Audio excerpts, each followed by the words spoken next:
একটা অলৌকিক রেডিও, যার মাধ্যমে অতীত এবং ভবিষ্যতে মানুষের সাথে কথা বলা যেত। হঠাৎ একদিন মনি নামের একটা মেয়ে সেই রেডিওটা পেয়ে যায়। রেডিওটা তার বাবার রুম থেকে সে জোগাড় করেছে। এটা চালু করার সাথে সাথেই হঠাৎ সে অপর দিক থেকে একটা ছেলের আওয়াজ শুনতে পায়। অপর পাশে থাকা ছেলেটাও অবাক হয়ে যায়, কারণ রেডিওটা কখনোই ভালো মতো কাজ করতো না। আজ কিভাবে যেন এটা কাজ করতে শুরু করেছে। যাই হোক, এটা নিয়ে সে তেমন মাথা ঘামায় না। ছেলেটা জানে যে তার নাম কিম। সে নাকি তার কলেজের একটা অ্যাসাইনমেন্ট পূরণ করার জন্য এই রেডিও নিয়ে গবেষণা করতে বসেছিল। মনি বলে সেও নাকি তার কলেজের অ্যাসাইনমেন্টের জন্যই এই রেডিওটা অন করেছিল, কিন্তু এটা যে কাজ করবে সেটা সে ভাবতেও পারেনি। কথায় কথায় একসময় দুজনে জানতে পারে যে তারা নাকি আসলে একই কলেজে পড়ে। বয়েজ এবং গার্লস সেকশন আলাদা থাকায় হয়তো তারা একে অপরকে চেনে না। যেহেতু দুজনের অ্যাসাইনমেন্ট একই, তাই কিম আগামীকাল মনিকে তাদের কলেজের সামনে দেখা করার কথা বলে। আগামীকাল কলেজ বন্ধ, তাই আশা করি সমস্যা হবে না। যা শুনে মনিও রাজি হয়ে যায়। চলে আসে পরদিন। মনি সময় মতো ঠিক 12টার টাইমে তার কলেজের সামনে গিয়ে কিমের জন্য অপেক্ষা করে, কিন্তু কিমের আর কোনো খোঁজ নেই। প্রায় ঘন্টাখানেক পার হয়ে যায়, এমনকি কিছুক্ষণের মধ্যে বৃষ্টিও নেমে আসে, কিন্তু কিম সেখানে আর আসে না। তাই সে ভেবে নেয় হয়তো ছেলেটা শুধু শুধু তাকে বিরক্ত করার জন্যই এখানে আসতে বলেছিল। ঠিক তখনই মনির এক পরিচিত বন্ধু ওজিন তাকে ওখানে দাঁড়িয়ে থাকতে দেখে নিজের ছাতা নিয়ে আসে।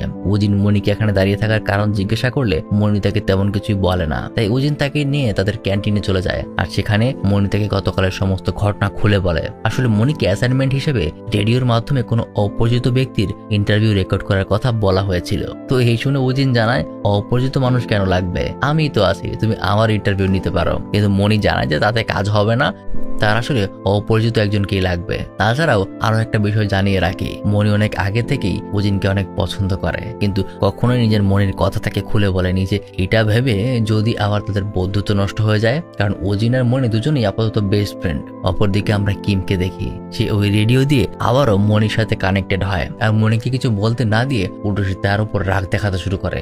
আমি আজকে করার রোদের মধ্যে তোমার জন্য 2 ঘন্টা অপেক্ষা করলাম, না আসলে আগেই বলে দিতে, বিরক্ত করলে কেন? আর এটা শুনে মনিও কনফিউজড হয়ে যায়, কিম তার সাথে মজা করছে না তো। এদিক থেকে মনি বলছে আমি তোমার জন্য বৃষ্টির মধ্যে 2 ঘন্টা অপেক্ষা করেছি, আর অপর দিকে কিম বলছে সে নাকি তার জন্য রোদের মধ্যে 2 ঘন্টা অপেক্ষা করেছিল।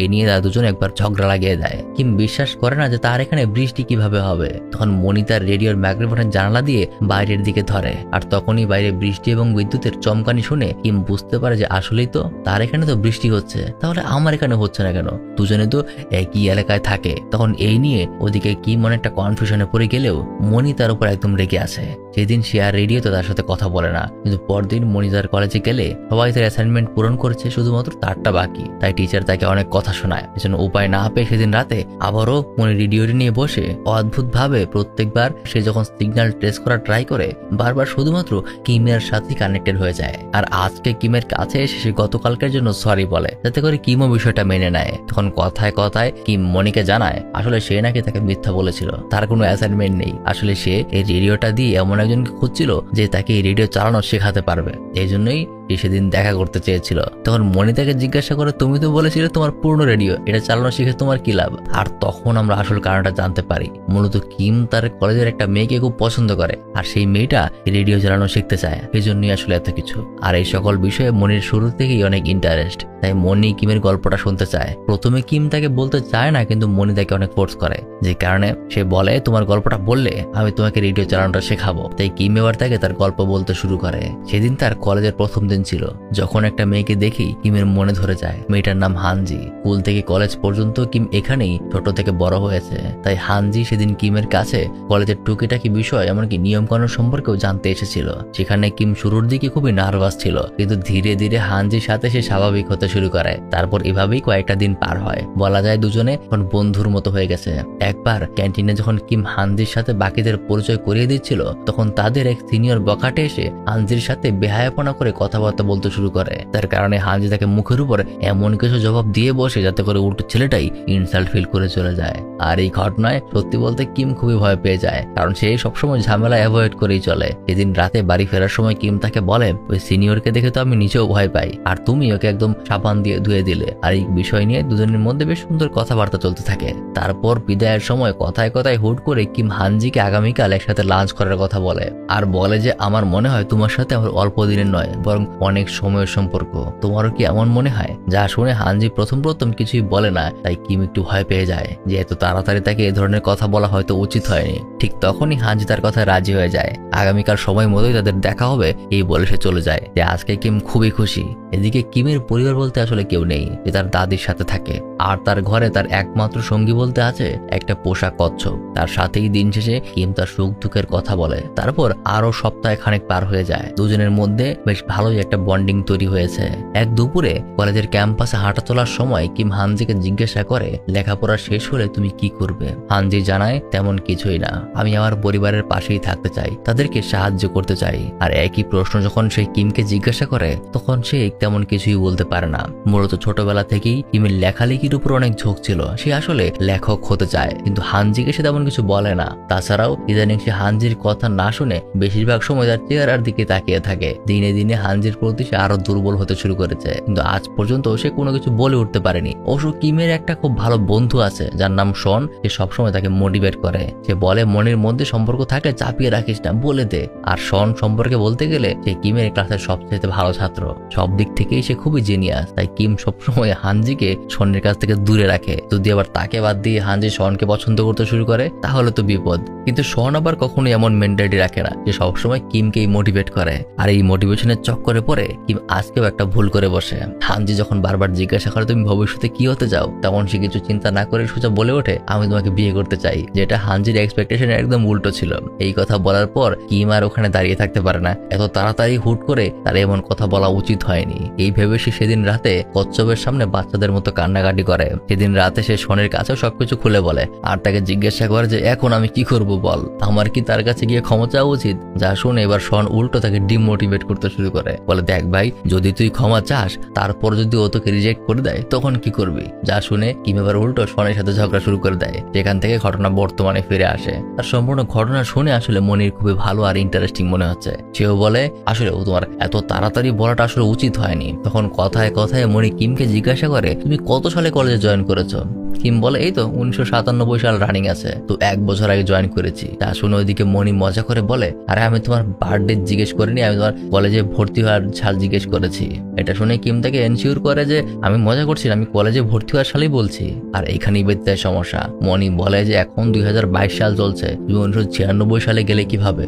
আর এই বিষয়টা তিনজনে একদম কনফিউজড হয়ে যায়। তাই কনফিউজ দূর করার জন্য মনি কিমের নাম্বার চায়। ওদিকে কিম তার নাম্বার শেয়ার করে আর মনি তার নাম্বার কিমকে দেয়। কিন্তু এদিক থেকে যখন মনি কিমের নাম্বারে কল করে তখন বলা হয় এটা কোনো রেজিস্টার্ড নাম্বার না, আপনি ভুল নাম্বার ডায়াল করেছেন। এমনকি অপর দিক থেকে কিম যখন মনির নাম্বারে কল করার চেষ্টা করে তখন কিমের ক্ষেত্রেও ঠিক একই সমস্যা হয়। তাই মনি তাকে মেসেজ করার কথা বলে, কিন্তু কিম মেসেজ কিভাবে কাজ করে বা কি জিনিস সেটাই জানে না, কারণ তার হাতে পুরনো যুগের একটা মোবাইল ফোন আর এদিকে মনির হাতে স্মার্টফোন। আর এইভাবেই দুজনে বিষয়টা ক্লিয়ার করার জন্য আরো কিছু ঘটনা টেনে আনে। যেমন মনি তাকে এমন কিছু বিষয় জানায় যেগুলো 1996 সালের পরে ঘটেছে। বিভিন্ন খেলা, বিভিন্ন ইভেন্টস আর সবকিছু মিলিয়ে তারা যখন বুঝতে পারে যে রেডিওর মাধ্যমে তারা কথা বলছে সেটা কোনো সাধারণ রেডিও না।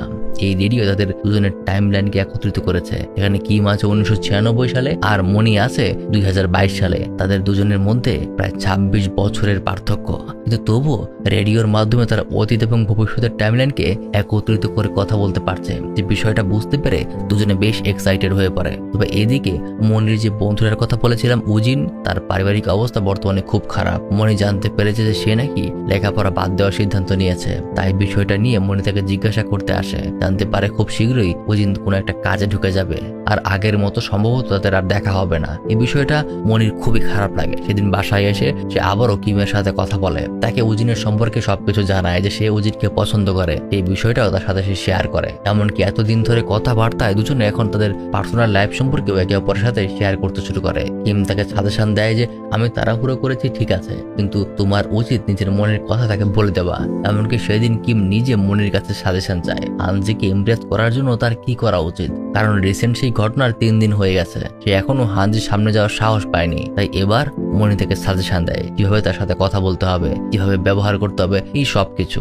কিম তার কথা মতো ঠিক তেমনটাই করে। আর দেখা যায় 3 দিন পর দেখা হলে হানজি সেদিনকার বিষয়টা বেশ স্বাভাবিকভাবেই নিয়েছে। তার সাথে আগের মতোই সে সুন্দরভাবে কথা বলতে শুরু করেছে। মনি থেকে বলেছিল মেয়েদের সাথে কথা বলে নম্রতার সাথে কথা বলতে হয়, সবকিছুর জন্য অনুমতি চাইতে হবে, তাহলে কিছু হতে পারে। তাই কিম সবকিছু স্বাভাবিক হওয়ার পর বাইরে হাঁটতে বের হওয়ার জন্য জন্য হানজির কাছে অনুমতি চায়। হানজিও সুন্দর হাসি দিয়ে রাজি হয়। তারপর প্রতিদিন হানজির সাথে দেখা করলে কিম মনির কথা মতো কাজ করতে শুরু করে। এ যেমনটা শিখিয়ে দিত, কিম হানজির সাথে ঠিক তেমন ভাবেই কথা বলতো, যাতে করে বোঝা যায় ধীরে ধীরে তাদের মধ্যে একটা কানেকশন তৈরি হচ্ছে ভাব। এভাবেই 15টা দিন পার হয়ে যায়। এবার মনির কাছে কিম জিজ্ঞাসা করে, আমি আর অপেক্ষা করতে পারছি না, তাকে এবার সিরিয়াসলি আমি প্রপোজ করতে চাই, কি বলো? তার কথা শুনে মনি এবার তাকে ফাইনালি শিখিয়ে দেয় প্রপোজালে তাকে কিভাবে কথা বলতে হবে আর কি করতে হবে। সেদিন সাহস করে কিম হানজিকে ঠিক একইভাবে প্রপোজ করে বসে। আর অবাক করার বিষয় হলো ফাইনালি হানজি তার প্রপোজাল অ্যাকসেপ্ট করে নেয়। এই খুশিতে রাতে কিম আবারও মনিকে রেডিও দিয়ে কল করে আর সবকিছু খুলে বলে আজকে তার জীবনের সবচাইতে খুশির দিন।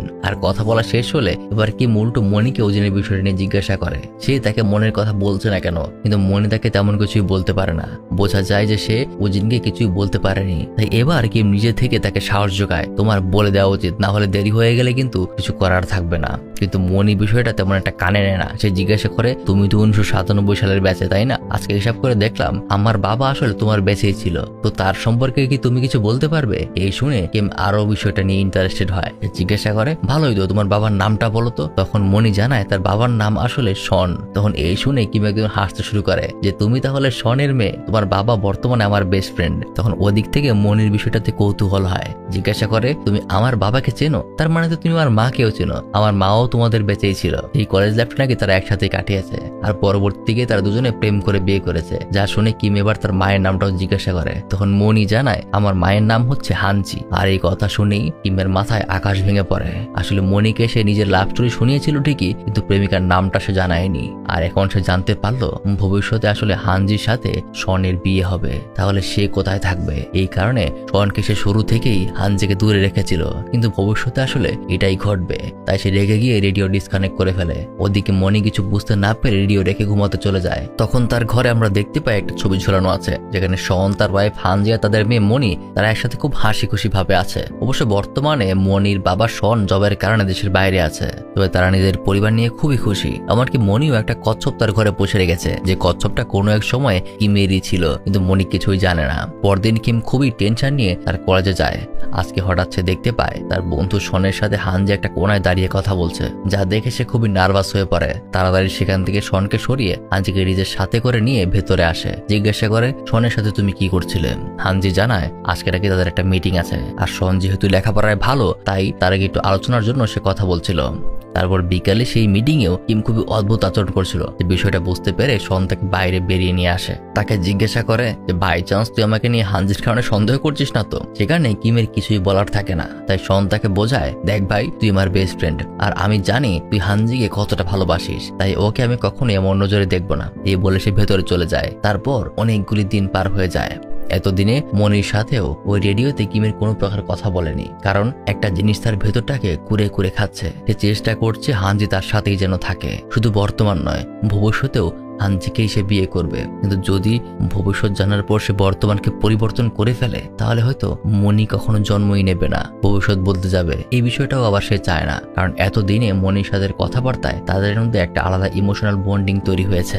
একদিন হঠাৎ হানজি কিমের বাসায় তার সাথে দেখা করতে আসে। সে দেখে ভেতরে এদিক ওদিক শুধু বই ছড়িয়ে ছিটিয়ে আছে। কারণ শুরুতেই জেনেছিলাম কিম আসলে লেখালেখি করতে খুব পছন্দ করে, তাই বই খাতার সাথেই তার বেশিরভাগ সময় কাটে। আর সেখানে হানজি তার ওই রেডিওটা দেখতে পায়। এই রেডিওটা আসলে কিম শনের কাছ থেকেই এনেছিল, কিন্তু হানজিকে সে তখনও শনের কথা বলেনি, আজও কিছুই বলে না। তাই হানজি তাদের দুজনের একটা সুন্দর ছবি পেছনে আঠা দিয়ে সেই রেডিওতে লাগিয়ে দেয়। আর এই ছবি লাগানো দেখে তখন কিমের মনের ভেতরে যেন একটা ঝড় শুরু হয়ে যায়। কারণ মনির সাথে কথাবার্তায় মনি কিমকে জানিয়েছিল সে 2022 থেকে যে রেডিওতে কথা বলছে, ওই রেডিওতে নাকি ঠিক একই জায়গায় স্টিকার জাতীয় কিছু লাগানো ছিল, যেটা এখন সাদা হয়ে গেছে। আজকে কিম বুঝতে পারলো যে ওটা কোনো স্টিকার ছিল না, ছিল কিম আর হানজির সুন্দর মুহূর্তের একটা ছবি। এমনকি তারা দুজনে কোনো আলাদা রেডিও নয়, বরং দুটো আলাদা টাইম লাইনের একই রেডিওর মাধ্যমে কানেক্টেড।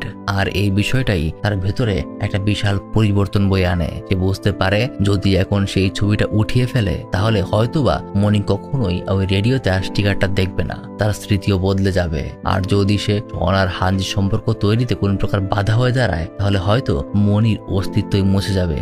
এই বিষয়টা তার ভেতরে একটা নাড়া দিয়ে ওঠে। আর সেই সময় থেকে কিম যে মনির সাথে কথা বলা বন্ধ করে দিয়েছিল, তারপর আর মাসখানেক পার হয়ে যায়। তারপরও কিম রেডিওটা আর ব্যবহার করে না। তাই অপরদিকে ভবিষ্যতের টাইম লাইনে মনি বিষয়টা নিয়ে কিছু খটকা লাগে। যে তার বাবার ঘর থেকে তার বাবার কলেজ লাইফের একটা অ্যালবাম বের করে। সেখানে খোঁজাখুঁজি করতে করতে একসময় সে সবকিছু মিলিয়ে বুঝতে পারে যে ছবির মধ্যে এই ছেলেটাই সম্ভবত কিম।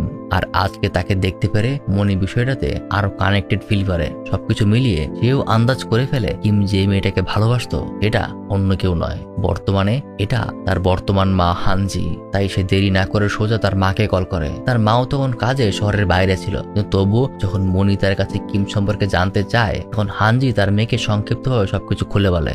এবার মনে নিশ্চিত হয় যে তার সন্দেহটাই ঠিক। এজন্য যখন সে তার মায়ের নাম বলেছিল তখন থেকেই কিম তার সাথে যোগাযোগ বন্ধ করে দিয়েছে। তবে তার মা অবাক হয় যে তার সম্পর্কে সে কিভাবে জানলো। তখন কোন রকমে মনে থেকে এটা সেটা বুঝিয়ে ফোনটা কেটে দেয়। তার মনে প্রশ্ন যে সেই সময়টার পর কি হয়েছিল।